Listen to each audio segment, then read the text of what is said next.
Welcome to Cold Case MHS, Monsters and Demons, where real education meets real life. I'm your host, Randy Hubbard. And I'm your co-host, Lydia Lisko, and we thank you for listening.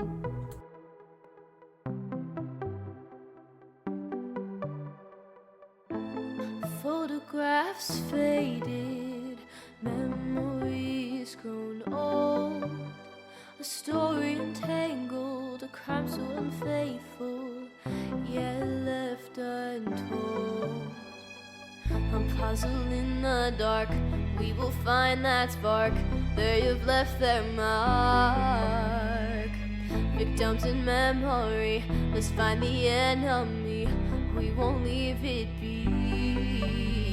Behind every shadow, a story to be told, of lives that were special, but some hearts have grown cold. In the depths of the darkness, a flicker of hope remains. Behind every cold case, there's people fighting day to day. Welcome back to Cold Case MHS.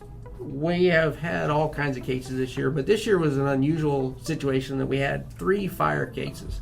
And this is our third one. And this is the story of Alia Hartman and what happened to her in Springfield, Ohio. And I'm going to allow the students to introduce themselves and talk a little bit about Alia's case for us. Hi, so my name is Jana. I'm Gabby. And I'm Jenna. So Alia's case on May 9th, 2008, approximately around 12:30 a.m., Alia's one-story ranch home at 1805 Sweetbriar Lane, Springfield, Ohio, became engulfed in flames. The fire division was then contacted and responded quickly. After many hours of putting out the fire, a secondary sweep of the premise was conducted where they found a body burnt beyond recognition on the floor by the bed in the bedroom. It took a while to locate the body due to the ceiling falling, and it was later determined through dental records that the body belonged to 25-year-old Alia M. Hartman. And after investigation of the incident, it was determined that the fire had been intentionally set, and the case was ruled a homicide. Who called the fire department? They don't know who called the fire department. When we asked Nick, the fire chief on the case, he didn't seem to know, nobody seemed to know who called 911. Okay. So was there anyone else in the house at the time? There was no one at her house at the time, but she was married and she did have a child, but both were not seen at her house. And the neighbors, they didn't say anything about it after the fire?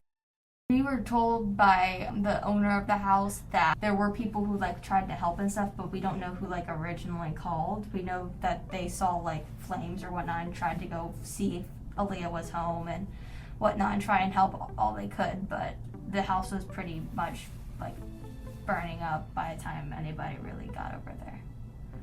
So the fire was considered a homicide and an arson, correct? Yes. Okay, and the accelerant, where did they say the accelerant was placed in the house? There was a lot of different paths that we found for the accelerant. The one theory is that there was multiple use in multiple different places of the house for multiple different reasons. Another theory that there was just one that was used and it was very sporadic and unprofessional because that's what we think the suspect was kind of more leaning towards. But one of the chemicals, it was highly flammable and highly dangerous to people and just living, and so for that to be in a common household was just weird. I think something you said was very interesting. You said that the fire would have been set sporadically. Do you think how the fire was set could lead to an analysis of potentially who could have set it? Yes, I think so. I think one of the places it was set was near doorways, which was interesting to me because it was maybe they wanted the fire to be blocking the door so no one could get in or no one could get out, which was very planned. But then the other theory was it was just spread aimlessly around the house, so that kind of made me think okay, that kind of matches our suspect profile a little bit better. So we mentioned a little bit of that suspect profile. So why don't we talk a little bit about Alia? Who was she? What could have possibly happened that would cause somebody to take this kind of action? So tell me a little bit about her. So Alia grew up not well off, and she had a strained relationship with her mother, and when she kind of moved to Ohio and stuff, she wanted to become an independent woman. And she did this by, one, going and attending school and getting a job at Tinker Omega, and where she had a pretty good relationship with all of the coworkers and a good relationship with her boss. How long had she been in that position? Was she fairly new to that job, or had she been there a while?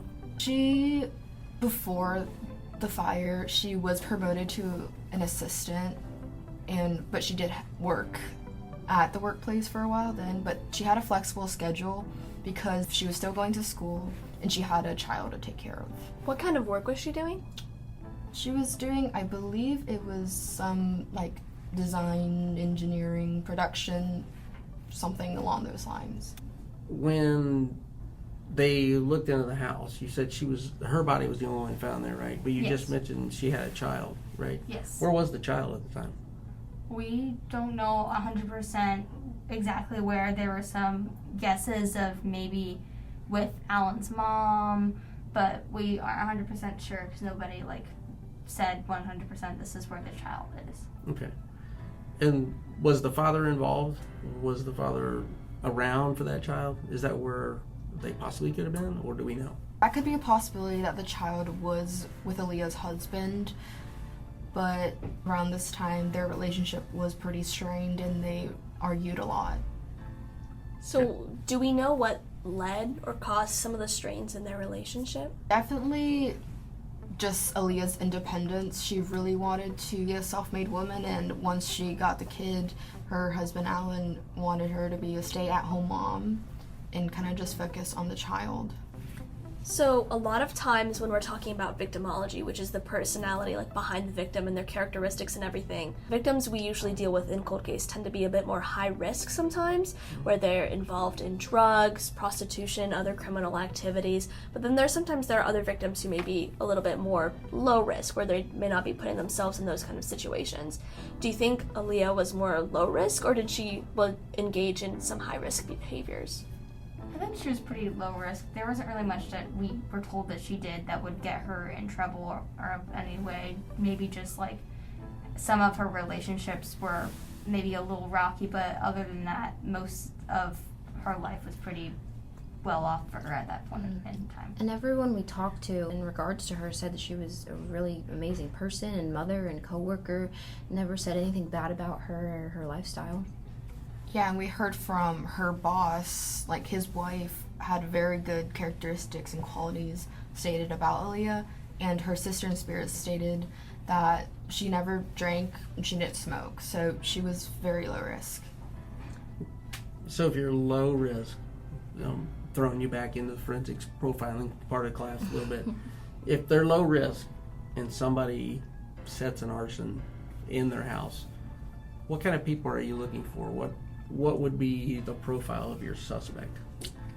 Definitely someone that had a relationship with her and known her and had some kind of motive or vengeance towards that person. Or it could have just been a random act of violence too. We don't know for sure if it was somebody she knew or it could have just been somebody down the street.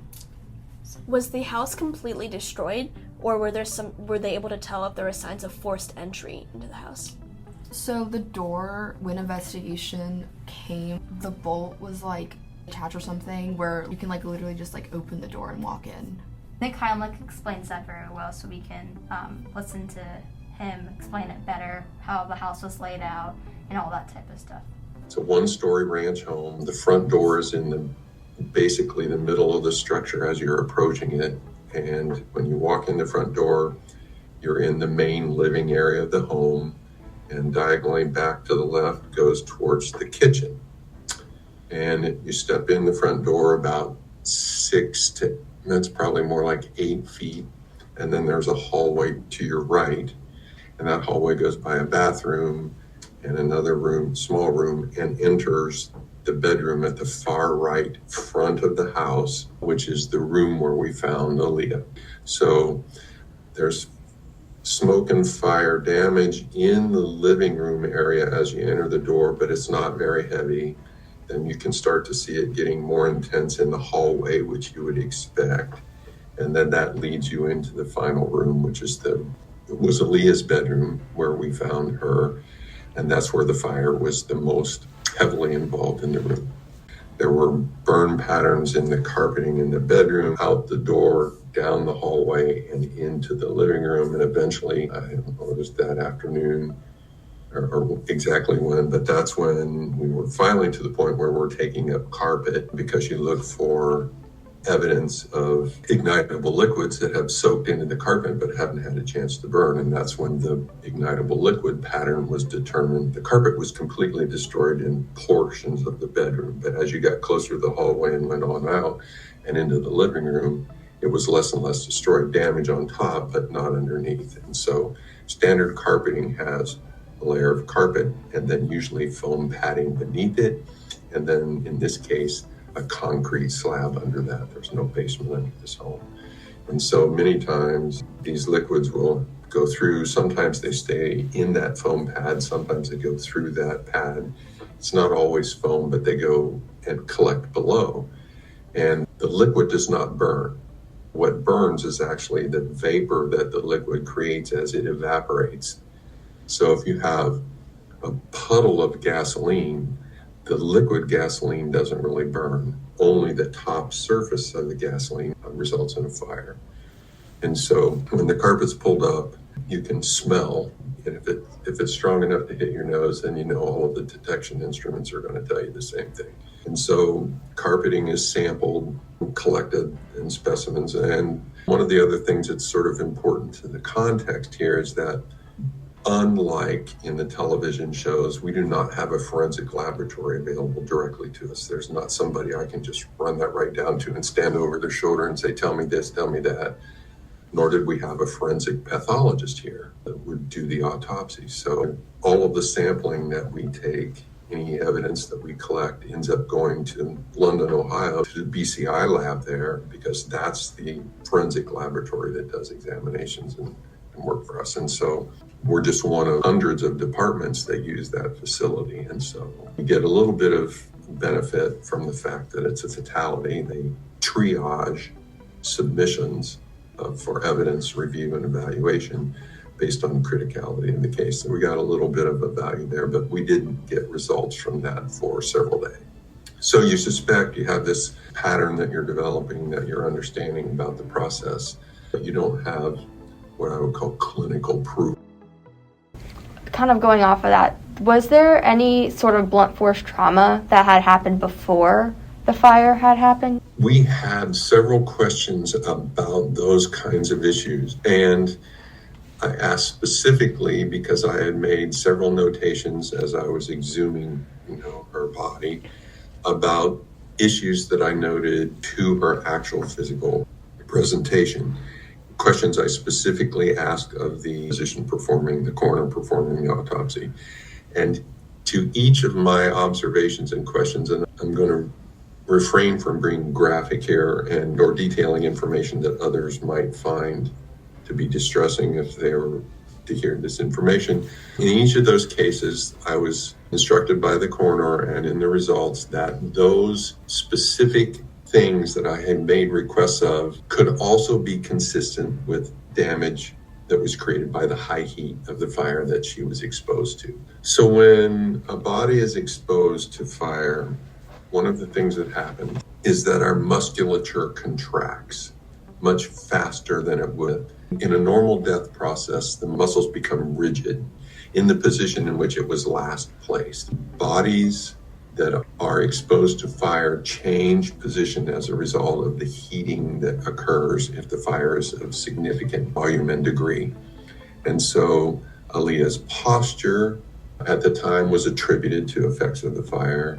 Several of the other abnormalities that I noted during excavation of her body were also similarly could have been contributed to her by the fire. So there was an unclear determination of whether that was a potential pre-existing injury or not. So the results that I got from the forensic examination were maybe, but we don't think so, across the board. So I had no clear evidence of a specific kind of trauma or a traumatic occurrence, because my obvious concern was that One, the position of the body was not in a position that a person would normally adopt to protect themselves from fire, right? So if you were concerned about anything, you generally have certain reactive things that you do to protect yourself. You encapsulate, you cover, you draw in, you do those kinds of things. Her body was not in a position that suggested that that was the case.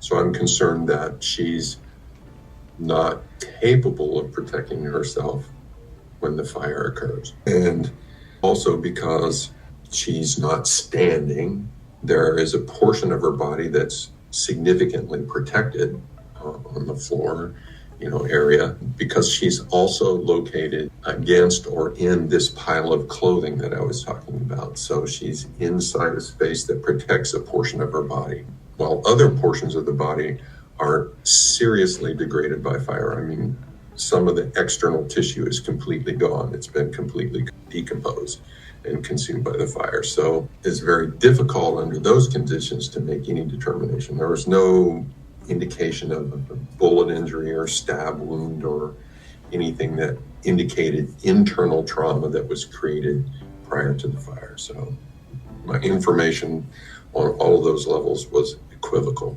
So when the fire causes them to contract, right?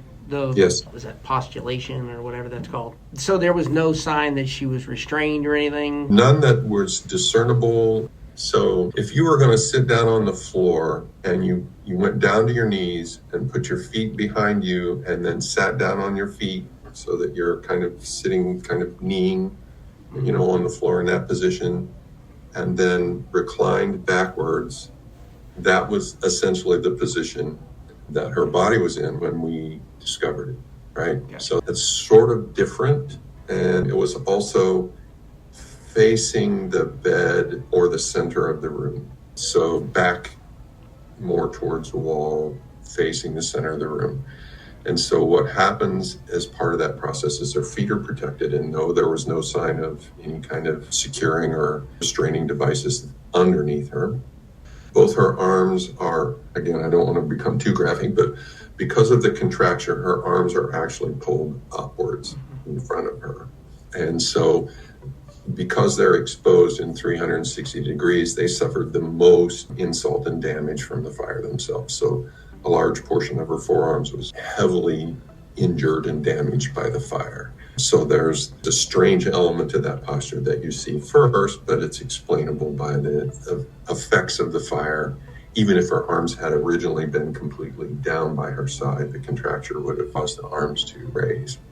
So that's what I meant by posturing that Gotcha. Didn't appear to be protective, but was certainly and discerning and disconcerting at the same time. You have to just kind of, what's a clue here and what's just a result of the physical processes that Right. Occurred during the fire. So, can you guys tell me a little about what happened before? Is there anything important going on? And then how did the investigation proceed after?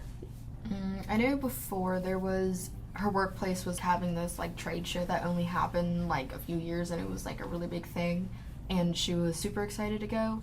And we talked with her boss, and they had asked her if she felt safe going home that day, and she said that she did, but that was also the last time that they saw her. And she never ended up going on that work trip, but they did do some sort of memorial for her.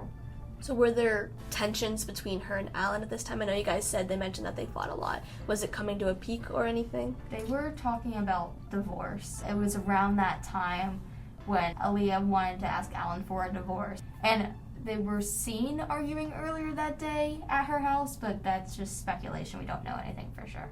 And Alan wanted custody of their child. So that, to me, is a motive of possibly committing a crime like this. But why fire? Why do you think they picked up fire to do that? Maybe something else happened. She had some blunt force trauma, which could have been from something else, or it could have been from the fire itself. Maybe whoever did was trying to cover up whatever they did and burn any evidence. Okay. Yeah, sometimes arson is called a crime of concealment to cover up something else worse, so that could be a very good possibility. Along with that, she had cuts on her neck, which showed that it obviously couldn't have been from the fire. Through looking through the autopsy, it could be a tool or a rope. It couldn't have been strangulation, so that was also another question we had, like, what happened there? The ceiling also did fall, so there is a chance something That's like true. that could have caused those types of cuts too. But there's no 100% sure of anything. So when you looked at the autopsy, did it have any information about smoke inhalation or anything in her lungs? Yes, a lot. Okay, so she was alive when the fire was Yes. set. So the fire was deemed her cause of death, Yes. or not the previous injuries she had? She died from the fire. Okay. And I know you talked to Nick Heimlich about it, and he was at the scene, correct? Yeah, he was there. I think he said that they had put the fire by the time he got there, or that was around the time he was at the scene, since he's was the assistant fire chief at the time, so he wasn't first on scene. Okay. Talk a little bit about how we got information along the way, because you guys had kind of a roller coaster ride trying to find information and things like that. And the reason I brought that up is that he also sent you some pictures that would show that it was very difficult to find her until they were actually cleaning up the scene. So. When we were trying to contact people, there's a lot of different ways we went about it. Social media, we tried to find phone numbers to text or emails to email. But for Nick Heimlich in particular, we tried all that. And since he was a retired fire chief at the time, none of his contact information was up to date. So we resorted to good old-fashioned mailing out a letter to him and hoping that he still lived at the address that we found, and he did, and he emailed us back and responded, so we ended up getting to talk to him. Okay. You also ended up getting some information from, the autopsy, and did you also get other information from the fire department later? We didn't get anything from the police department. We'll talk about that in a minute, but... Yeah. I think we had talked to some sort of lawyer who was involved with the fire division, and he eventually gave us a lot of information on the incident report and autopsy and just various pieces of information that we previously were denied access to. The thing about that was a little stressful for you guys, because you got that about a week and a half before our presentation, or 2 weeks before. Yeah. So it was kind of stressful to get all that information in. But one thing that I would say is that there was a lot of information that was important in there. Especially one piece. Talk a little bit about that. We got a witness list in that packet of things that we got from the city lawyer, and basically had just all the names of people that were witnesses to the scene or perhaps knew Alia, and one of the names was redacted, and it was not the name that we had suspected could have been the person behind it. And we tried asking the city lawyer what the name might have been, but it was redacted for a reason, and we did not get a response. The only answer we got is it was a suspect. That's all we got. And so the reason why you know it's not your person's suspect is because was your potential suspect's name on the list and was available? Yes, his name was on the list. Okay. Sometimes names can be redacted because could be a minor. Do you think that's applicable in this situation? I mean, it could be. But if it was a suspect, probably not, but you never know. I know when he talked to us in the email, he did say that it was a suspect. Now, could the suspect be a minor? Yes, but I don't think they would have redacted just a minor. I think they redacted it because it was somebody specific. Yeah, that they there were was looking for. also a sex offender that the investigators were looking into. They're going back and forth between him and somebody else, and they never really settled on anybody, so it could be him because we don't know who that person is, or it could be somebody completely different for a completely different reason. Right. You mentioned earlier how you thought it could be a random act of violence. Were arsons common in the area? Yes, she's from Springfield, Ohio, but I don't think that there was really any specific arson cases in her neighborhood That we knew of. So Springfield, I will say this, depending on what part of Springfield she's from, Springfield has a very high crime rate. Now, most of the crime rates or crimes that occur in Springfield are shootings, gang-related, drugs and prostitution, and things like that. Arson is not one that shows up on their radar very often, but it does go along with possibly that random act of somebody just walking into her house at the right time, I guess, knowing she was there, or maybe didn't even know she was there until they got in the house. So could have happened. Kind of, to me, after listening to you guys, talk about it and watching you do your research, it seems to me that it was somebody, one, that either knew her or that knew how to get into her house and may have known her as an acquaintance. I have a hard time believing arson would be just a random thing. They usually don't do that. Tell us a little bit about your expectations when you came into the class and what your feelings were in the middle of it when you really got into it. So I guess I had done forensics previously. I think all of us, that's like a prerequisite for this course. I guess I was just going in expecting actually not a lot. Like, I know the course is like, oh yeah, we research like cold cases and stuff, but I was like, is this actually real? So I was like, let's go in and just see. So I remember when we first pulled up that website about all the cold cases and we actually like found Alia and her story, I did not expect anything to like come from it. I didn't think I would feel connected to her story at all because she's like way older than us and just everything like different from me. So, but when we read her obituary, that was, I think, the first time I was like, this is real. And when we got to speak with her sister in spirit, I think that was when I got like really locked into this course. But there was, I remember when we were trying to get stuff from the police department, that was like the most frustrating thing I've ever like encountered because we were like calling and like trying to get her autopsy and was just nothing was working. I was like, oh, this is so difficult. Going into it, I didn't really know what to expect either. I just knew I was going to work my hardest to get as much information as I could, but I didn't know if we were actually going to be able to get in contact with anybody. So when we talked to the sister in spirit for the first time was when I realized that we actually were getting some stuff done and getting somewhere.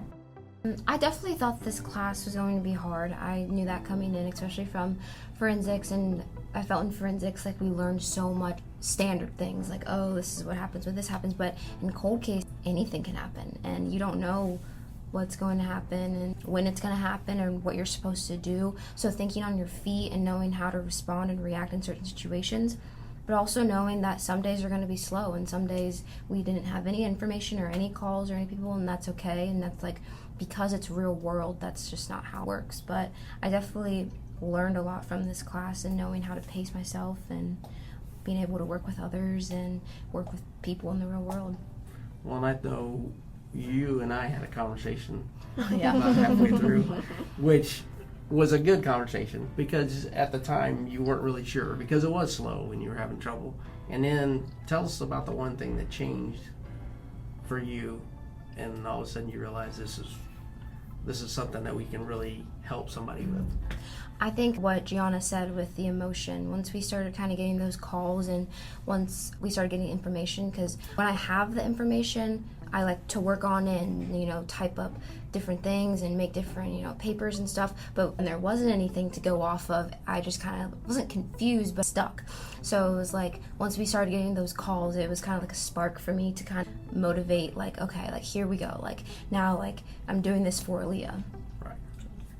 And I think that's the biggest thing for me, and I think Lydia will say the same thing, is that when you start these things, it's a name on a website, it's pictures, it's newspaper articles, but as soon as you call somebody and talk to them, the fact that you're talking to somebody who has lost someone in such a way and they're still willing to talk to you is something that I think drove me to be more into what I'm doing, and the fact that it drove me to start this class too. So something Mr. Hubbard said in an earlier podcast is this isn't a project, this is an experience, because the people you're talking to, the people that have went through this traumatic event, they live with this every day. Their loved one is never coming back. And I think that until you're talking with those people, until you get to the frustrations that they feel of, we don't know who did this, we're not getting any information.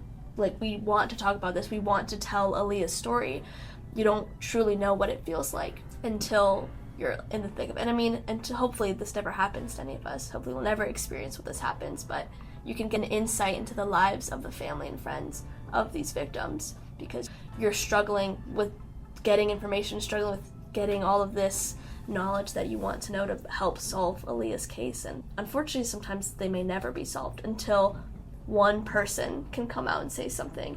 If someone has any information on Alia's case, where should they go? Who should they talk to? If there's any new information on Alia, please contact the Springfield Cold Case Unit and the Springfield City Police Department.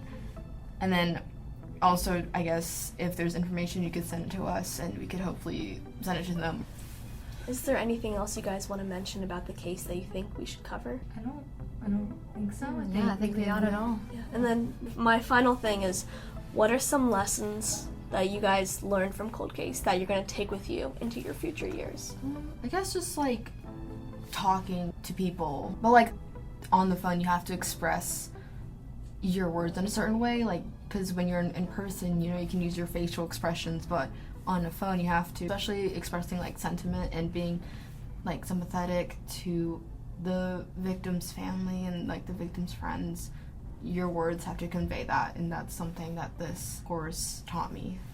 Something it taught me is you have to like work really hard and think around the box, because sometimes every single angle you think doesn't work, so you still have to find another way to figure out where to go from there, because just being like, well, that didn't work and giving up isn't gonna get you very far in this class. Something I'll take with me is definitely perspective and being able to see things in a new light and, you know, see things with multiple people in a new light. And this class isn't like any of my others for sure, so being able to have this perspective on this type of topic in the world is different from, you know, math and science and English. I think that's really important because it is real world and these are real people. Well, I want to say thank you to all of you for the work that you did for Alia and her story, and I'm sure her family and friends feel the same way. And again, if anybody has any information out there, please don't hesitate to contact the Springfield Police Department, or you can contact us at coldcase@masonohioschools.com.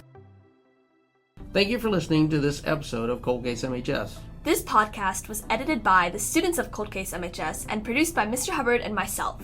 The music was performed and written by Alexa Dahl, and the artwork was created by the students of MHS Design Studio Internship. Please consider sharing this podcast to bring more light to these victims. Tune in next time to Cold Case MHS, Monsters and Demons. Photographs faded, memories grown old, a story entangled, a crime so unfaithful, yet left untold. A puzzle in the dark, we will find that spark, they have left their mark. Victims in memory, let's find the enemy, we won't leave it be. Behind every shadow, a story to be told, of lives that were special, but some hearts have grown cold. In the depths of the darkness, a flicker of hope remains behind every cold case. There's people fighting